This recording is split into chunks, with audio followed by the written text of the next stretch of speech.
বৌমা শাশুড়ির এই ঝগড়ার প্রধান কারণ হচ্ছে জেনারেশন গ্যাপ, ঠিক কিনা? শাশুড়ি এক জেনারেশনের আর বৌমা আরেক জেনারেশনের। শাশুড়ি ভাবে একরকম, বৌমা ভাবে আরেক রকম। শাশুড়ি চায় বউর উপর খবরদারি করতে, বউ চায় শাশুড়ির উপর খবরদারি করতে। এই ডমিনেটিং এর কারণে কিলাকিলি আছে না নাই? এটা ঠিক না। আমার শাশুড়ি মায়েরা যারা আছেন, প্রথমে শাশুড়ি দিয়ে শুরু করি। আমার মাইকের আওয়াজ যে ঘরগুলাতে যায়, আমার শাশুড়ি মাদেরকে বলবো, বউদের উপর অত্যাচার করবেন না। ছেলেরা প্রশ্ন করে, তোর কাছে তোর বউ বড় না আমি বড়? আছে না নাই? এটা একটা প্রশ্ন হইলো, তোর বউ বড় না আমি বড়? দুইজনেই বড়। তো এক ছেলে সুন্দর উত্তর দিছে, আমার কাছে ভালো লাগছে উত্তরটা শুনে। এক মা প্রশ্ন করছে, তোর এতদিন আমি লালন পালন করে বড় করলাম, জীবন যৌবন তোর জন্য শেষ করলাম, আজকে বউ পাইয়া বউ তোর আপন হয়ে গেল? এবার ছেলে উত্তর দিছে, মা আমার মুখ থেকে মা ডাক শোনার জন্য তুমি কি কষ্টটাই না করছো জীবনে। 10 মাস আমারে পেটে ধারণ করলা, খাইতে পারো নাই, বমি করছো, খালি ওষুধ খাইছো, তোমার পেট কেটে আমারে বের করা হয়েছে, 2 বছর আমারে দুধ খাওয়াইছো, পেশাব পায়খানা পরিষ্কার করেছো। বয়স যখন 3-4 তখন তোমার আমি মা ডাকছি, এই মা ডাকটা শোনার জন্য তুমি এত কষ্ট করছো। আর আরেকবারের মাইয়া এই ঘরে আইসাই তোমার মা ডাকা শুরু করছে। যেই মেয়েটা তোমারে মা ডাকে সে আমার আপন হবে না কেন মা? ঠিক কিনা? এই মা ডাক শোনার জন্য তুমি এত কষ্ট করলা, আমার লালন পালন করলা, 10 মাস পেটে ধরলা, পেশাব পায়খানা পরিষ্কার করলা, এরপরে মা ডাক শুনতে পারছো। আর আরেকবারের মেয়ে জানা নাই চিনা নাই এসেই তোমার ডাকা শুরু করছে মা। তো যে আমার মারে মা ডাকে তার স্থান তো আমার কলিজায়, ঠিক কিনা?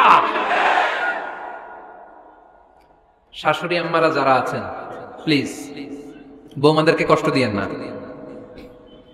অনেক শাশুড়ি আছে পান থেকে চুন খসলে রেগে যায়, পদে পদে স্ত্রীর ভুল ধরে, বউয়ের ভুল ধরে, আছে না নাই?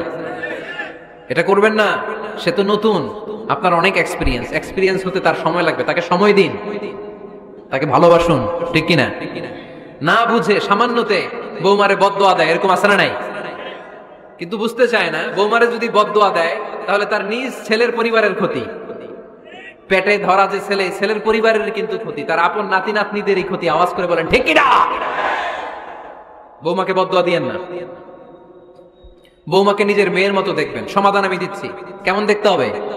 নিজের মেয়ের মতো। নিজের মেয়ে সকালে ঘুম থেকে ওঠে 11টা, ওইটা সমস্যা নাই। বৌমা কেন উঠলো না, ওইখানেই ঝামেলা, আছে না নাই? মেহেরবানি করে আপনার বৌমাকে আপনার নিজের মেয়ের মতো দেখেন। নিজের মেয়েরে যেমনি আদর করেন তাকেও অমনি আদর করেন। আপনার বৌমারে যদি আপনি কষ্ট দেন, মনে রাখবেন আপনার নিজের মেয়েটাও আরেকবারের বউ হয়ে কয়েকদিন পরে যাবে। আপনি যা যা করবেন আপনার মেয়েকেও তারা ওইরকম কষ্ট দিয়ে বাড়িতে ফিরিয়ে দিবে। চিল্লায় বলেন ঠিক কিনা?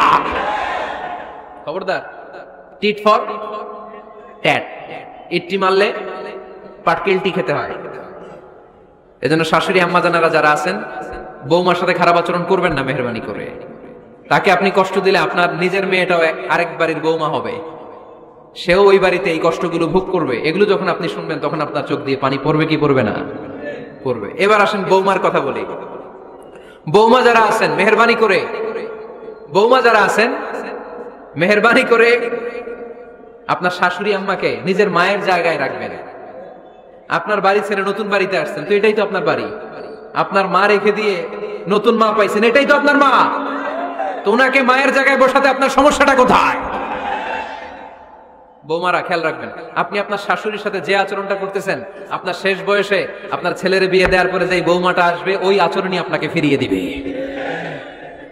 The nature has its own return. প্রকৃতির একটা মাইর আছে, এটা শেষ মাইর, এটা শেষ খেলা। প্রকৃতির খেলা বড় খেলা। আপনি আপনার শাশুড়ির সাথে যে আচরণ করবেন, আপনার শেষ বয়সে আপনি একদিন শাশুড়ি হবেন, এটা মাথায় রাখবেন। ওই আচরণই আপনি ফিরে পাবেন। আওয়াজ করে বলতে হবে ঠিক কিনা? এজন্য 9 নাম্বার পয়েন্টস হচ্ছে মিউচুয়াল রেসপেক্ট। সবাই যেন সবাইকে ভালোবাসি। দোষ ছাড়া মানুষ নাই, সবার দোষ আছে। আমরা যেন একে অন্যের দোষ না খুঁজি। বৌমারা, আপনাদের কানে যদি আমার মাইকের আওয়াজ যায়, অল্প কিছু টেকনিক অবলম্বন করলে আপনি আপনার শাশুড়ির মন জয় করতে পারবেন। শাশুড়িরা আসলে বেশি কিছু চায় না, আগের জামানার মানুষ তো, এদেরকে ওইভাবে হাত করতে হবে। মাঝে মাঝে একটু শাশুড়ির মাথায় তেল দিয়ে দেন, চুলে তেল দিয়ে দিবেন আর কি, মাঝে মাঝে চুল আশ্রিত দিবেন, এগুলো কিন্তু খুব পছন্দ করে শাশুড়িরা। ওনার প্রেশারটা একটু মেপে দিবেন, ডায়াবেটিক্সের ওষুধটা খাইলো কিনা সময় মতো খোঁজ নেবেন, কি পছন্দ করে খেতে একটু রান্না করে দিবেন। যেই বক্তার ওয়াজ শুনতে পছন্দ করে ওই বক্তার ওয়াজগুলো ডাউনলোড করে শাশুড়ি আম্মাকে দিবেন, ইসলামী বই দিবেন। দেখবেন বয়স্ক নারীরা মাহফিল যেতে খুব পছন্দ করে, ওয়াজ শুনতে খুব পছন্দ করে, নবীদের কাহিনীগুলো শুনতে পছন্দ করে। বসায় বসে একটু কাহিনীগুলো শোনাবেন। বাইরে বেরোলে জিজ্ঞেস করেন, আম্মা আপনার কিছু লাগবে কিনা। আরেকটা টিপস আছে, চুল যখন আশ্রাবেন আর শাশুড়ির মাথা যখন তেল দিয়ে দিবেন তখন অতীতের কথা জিজ্ঞেস করেন। দেখবেন অতীতের স্মৃতিতে হারিয়ে গিয়েছে আপনার শাশুড়ি। কি জিজ্ঞেস করবেন জানেন? জিজ্ঞেস করবেন, আম্মা জান মুক্তিযুদ্ধের সময় আপনার বয়স কত ছিল? ওই সময় মুক্তিযুদ্ধের সময় আপনাদের এলাকায় কি কি হয়েছিল মা? আরেকটা প্রশ্ন করবেন, মা বিয়ের সময় আপনি কেমন ছিলেন? ওই দিন দেখবেন বুড়ি আর বুড়ি নাই, জুয়ান হয়ে গেছে। ওই দিন বলবে, মা আমি অনেক সুন্দরী ছিলাম, আমার মাথায় অনেক চুল ছিল, আজকে নাই। আমগো গ্রামে আমার সাথে সুন্দরী মাইয়া ছিল না। অতীতের স্মৃতিতে স্মৃতি হাতরাতে হাতরাতে তিনি হারিয়ে যাবেন।